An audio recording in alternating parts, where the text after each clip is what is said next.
Hello everyone, আচ্ছা তোমাদের সবচেয়ে পুরানো বন্ধুত্বের বয়স কত বলতে পারবে? আমার তো প্রায় 20, কিন্তু যাদেরকে দেখছো তাদের সাথে 16 বছরের। সেই কারণে কলকাতা ময়দানে আমরা রিউনিয়ন করতে চলে গিয়েছিলাম। Meet Riya and Paromita. Metro থেকে বেরিয়ে আমার কালুর সাথে দেখা হয়ে গেল। পারমিতা আমাদের ভুলভাল রাস্তা নিয়ে যাচ্ছে। দেখো, ও বলছে সব রাস্তা চেনে, কিন্তু যাচ্ছে না। স্কুলে আমাদের তিনজনকে পাশাপাশি বসা থেকে কোনো দিদিমণি কিন্তু আলাদা করতে পারেনি। মনে হচ্ছিল ময়দানটা আমাদের স্কুল আর আমরা সাদা ইউনিফর্মে আছি।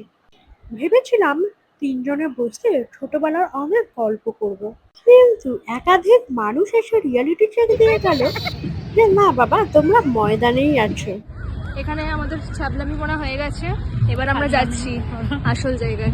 সেটা চলো তোমাদের এবার আমরা নিয়ে যাচ্ছি ধাক্কা মেরে দিস না। একটা ভালো জায়গায়। কোথায়? এবার কোথায় যাচ্ছি সেটা গেলে জানতে পারবে।